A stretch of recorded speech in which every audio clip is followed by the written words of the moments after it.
VACo Premier Partner Spotlight. I'm Dean Lynch, Executive Director of the Virginia Association of Counties. Here today with me is Mark Hutchinson, founder and CEO of Blue Line Solutions and a VACo Premier Partner. Founded by former law enforcement, Blue Line Solutions combines public information and education with photo speed enforcement and advanced technology to effectively decrease speeding in school and work zones by an average of 94%. The core of their work is fostering public safety by making drivers aware of the presence of photo speed enforcement programs in their community in an effort to change driver behavior. Mark, thank you for being here with us. Let's dive into what makes your firm stand out. All right, well, thank you for allowing us to be here, Dean. We really appreciate the opportunity. What makes Blue Line Solutions stand out among the industry is simply that we're a traffic safety company.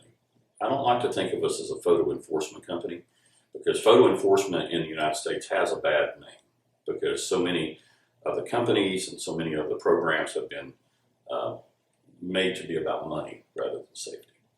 We're a traffic safety company that just simply utilizes technology to enforce speeds in school zones. And what makes us different beyond that is that we put public information and education in front of enforcement. It's actually more important than the enforcement itself because of the transparency with the public, to let the public know why the enforcement is needed, what the data says as to is there a problem in the school zone or are we just putting something up just to be putting something up? Is there a need?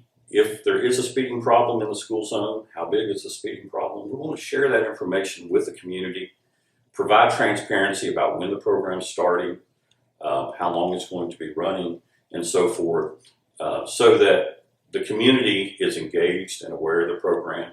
And we often achieve what we call political permission from the community, in that if we tell the community that you've got a bad speeding problem in your school zone, and the data says this, then the community says, well, what are you doing about it? That's political permission. And that's the way that we choose to go about initiating these programs with the community, not just putting cameras up. Mark, thank you.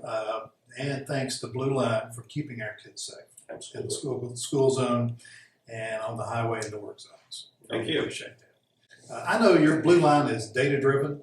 Can you tell us a little bit more about the data-driven aspects of your program? Sure.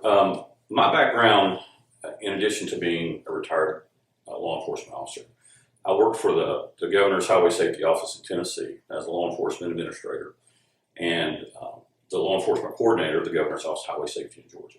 So we are a very data-driven company, just like the Governor's offices are data-driven in highway safety as well. And when we set up these programs, I wanted to do so in a way that was transparent, but had a purpose or a mission. And what is the purpose of school zone safety? Well, it's to make the school zone safer for the children. How do we do that? By slowing people down that drive through there. Well, how many people are driving through there recklessly? We don't know, right? So we have to first gather the data to determine if there is a problem. With that data, then, we share that with the public and obtain what we call political permission, which is what I spoke about a few minutes ago. But as we go through the program, we measure the differences in the speeds of the vehicles during the public information education portion, or the phase, the warning phase, the enforcement phase, and the post-enforcement phase. For instance, I can tell you in Smith County, the speed data showed us in a 5-day period that there was 3,530 vehicles traveling through those school zones just during the school day at 10 and above the speed limit. That's over 12,000 a month. It's not a matter of if, it's a matter of when, right? But during our public information phase, it dropped to 213 in a 5-day period. So it dropped from 3,530 to 213 without writing the first ticket. And that's the sign of a good program, because without even issuing any violations, the community heard the problem and they reacted to it.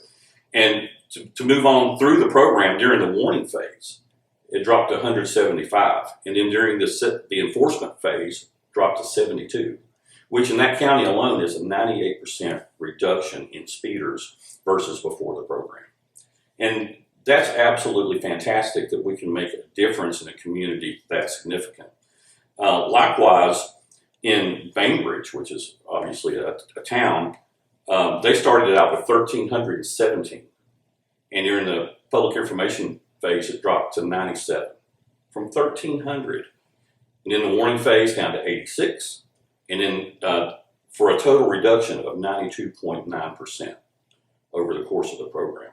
So we have, in Virginia, a 95.5% overall reduction among all the programs that we have here in Virginia right now. And that's the significant part of our program that stands out among all the rest. All I can say is, wow, that's some real impactful results with this program. And I know that Blue Line has a significant footprint in Virginia, county, cities, and towns right now across Virginia. Where does the speed enforcement program stand to this date right now, going forward? Well, we have a couple of people here in the state. One of them is Randy Campbell. He's a retired state trooper with 25 years of service. The other one is Greg Hodgson, who worked with Washington County Sheriff's Office and in the Bristol Police Department, retired with 24 years of service. So we have individuals in the state of Virginia that have served their communities and they have devoted their lives previous to Blue Line to keeping their community safe. And as I have, they have now extended their career in doing so through our programs. And with them reaching out to communities across the state, we have programs in Smith County, Wythe County, Bland County, Fauquier County, Front Royal, Sussex County. We are spread all across the state of Virginia, and that continues to grow every month. Mark, I think the next phase of our discussion here is going to be hearing from some of those localities, hearing from some of those sheriffs in those localities. Look forward to hearing a little bit more about that in due time. Absolutely. We have a number of great partners here in Virginia, and I'm just grateful that they're willing to share their success with you.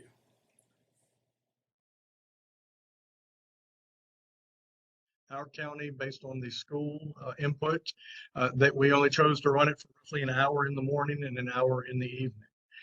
That's really all we're running it in those 4 school zones. We do have one zone that is actually a dual zone that high school and middle school come first. It runs for a period of time, and we actually just have it running continuously because an hour, short bit later, the elementary school kids come. So that zone is running for about 2 hours in the morning, about 2 hours in the evening. We have tweaked the program as we've gone along. At one point, we had we had a 9-minute gap between the middle school and high school where we were not doing enforcement for 9 minutes. And basically, when we looked at that, we're really setting ourselves up to make a mistake, to issue a citation that really should not be issued because the lights weren't flashing. So we approached the school. We had actually now that 9 minute is gone. So it is running continuous through that period of the school zone. Our agency, we use a 3-minute buffer on the front end and on the back end just to make sure that we're not issuing any bad citations. I would rather dismiss or spoil every citation than issue a bad citation. I can't speak highly enough about the communication with Blue Line Solutions. When we started the process, we went through that. We got through the county ordinance. When we started to move into permitting, we were contacted. Here's your contact that will handle getting you through the permitting process. One thing that we quickly realized, as I think they realized, is not all VDOT divisions operate the same way. You can do things in certain areas that you can't do in others. So with some of the lack of standards with VDOT, as far as with their internal stuff, it actually delayed our program, the start of our program, a little bit. And with that, we had a little slowdown. Not that it stopped, we continued through the process. The representative from Blue Line did what VDOT requested. He got the things set the way they needed to be set so we could make it through that permitting process. That was done. Then we moved on to the contractors coming to install the equipment. Uh, Once we started in that process, obviously working with the school maintenance department as well, determine what type of system these flashing lights have to make sure that the equipment would communicate with each other. With our division, I mentioned the new school that we had. They installed new solar equipment in that with the flashing lights in that school zone. The other two school zones, the equipment was probably 30 to 40 years old, if I had to guess. One of the poles had actually been hit. It was leaning, so we contacted the school and worked it out that they actually ordered brand new flashing lights for all of the school zones. And they were, I think pleased enough with the contractor that Blue Line used to do the installation that they actually contracted with him to do their installation of their flashing lights. I really appreciate that, Sheriff. And if you ever have any problems, I want you to feel free to call me. The buck stops with me just like it does you, right? Yes, sir. So thank you very much, and I appreciate you working through the issues with the flashers and stuff, and we want to be there for you 100% of the time. Initially tried to get this going in right after it was passed by the General Assembly, I believe July of 2020 is when it came about. And we had actually signed with another contractor to do this, another vendor to do this. In dealing with that vendor, it came to the point where the county had to end the contract because we couldn't get along with them. They couldn't get along with us. They wanted things to be done that we weren't able to do as a government entity, and we ended up dissolving that contract.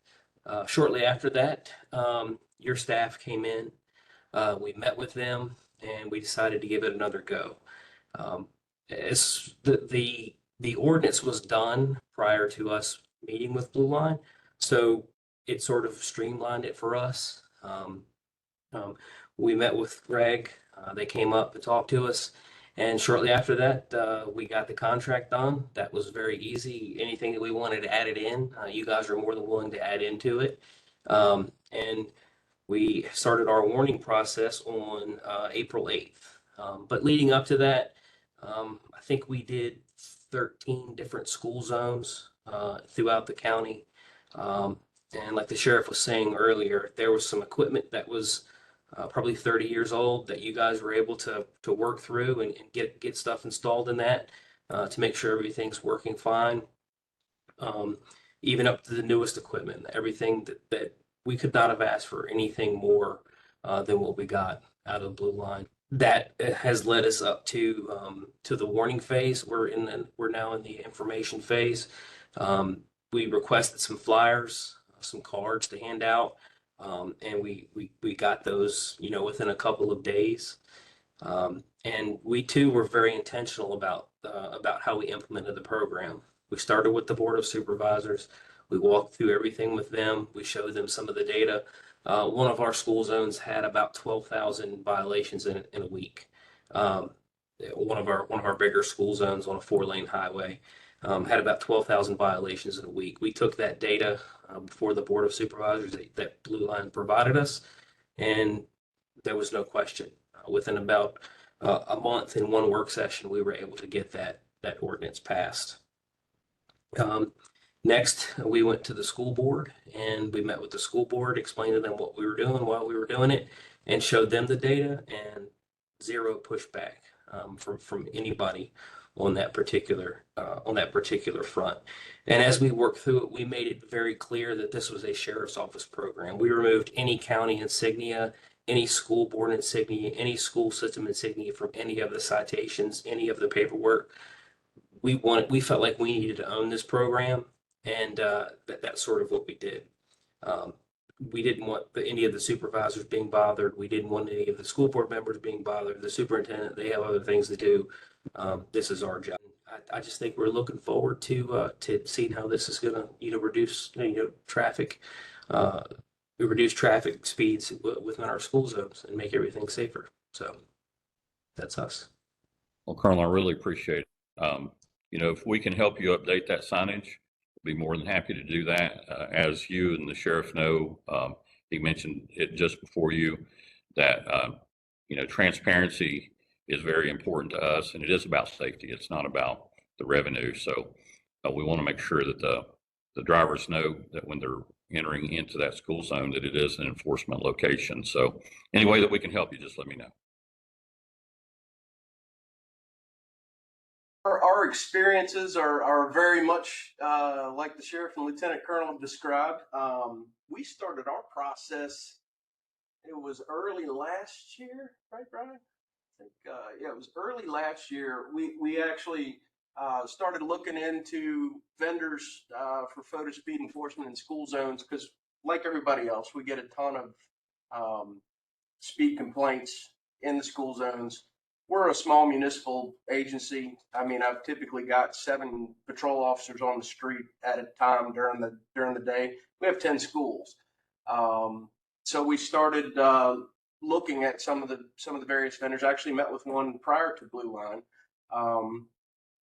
and we didn't feel like, we felt like Blue Line was the better fit for us with the philosophy and the services that were offered. And we started, let's see, our warning period started first part of February. I want to say the 12th. Yeah, February 12th. So we started sending out some Valentine's Day love in the form of warnings for the next month or so. We went live March 18th, so we're coming up on our first month of live enforcement. Thus far, we've got two contested violations. I don't have the numbers yet for what we've done this month, and I couldn't bounce it off our officer that's handling that. He's in training. He'll be back tomorrow. But one of the things that we've seen, much like the sheriff, our test week when they came out to do the testings, we didn't put cameras in all of the school zones. We started with 4, which were kind of our biggest problem areas. And the numbers were unreal. I mean, you were like Sheriff said, I think we had 12,000 in one zone. There was 1,100 in another, 800 in another, and those numbers have fallen drastically. And I've gotten a lot of feedback especially from people that live in those neighborhoods, talking about how much the speeds have come down and how appreciative they are. The support that Blue Line has shown us, again, one of the biggest things that drove us towards Blue Line was the education and outreach piece, and we really tried hard to flood our website, social media with the educational components about the program. We had stuff that was sent out to the schools that was relayed to the parents by the school system. Even our town utility bills that go out to all the residents, they do a newsletter every other month, and we've made sure that leading up to the program kicking off that we put something in there information wise about the speed zone cameras and how they work, where they are. We really tried hard not to hide the ball or play stump the chump with our citizens. We really wanted to make sure that we were being transparent, open about how all of this was working. Hopefully, we'll have some numbers here soon and be able to report back with what things actually look like and how they're going. So we're excited to see how the first month is going. Again, just based on the public feedback, it's certainly slowed the traffic down in our problem speed zones. The crossing guards that we have at a couple of the schools have actually commented about how much of a difference it has made. And the feedback signs are pure gold. I mean, again, the cameras are awesome. The feedback signs really drive it all home and probably do as much good as anything, if I'm honest. So. Well, we appreciate all the work that you guys have done with your public information education.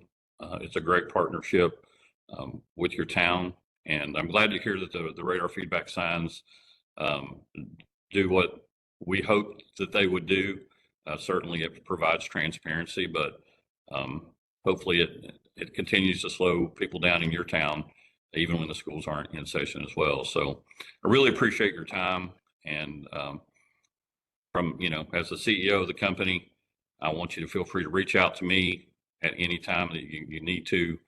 I'm just an old cop like you guys are, and want to make a difference in your community. So any way that I can be helpful to any of you, please feel free to reach out. And I really appreciate your time with us in VACo today. Mark, thank you for being here and for being a VACo Premier Partner. We've heard some great testimonials from localities that have seen remarkable results in school and work zone settings.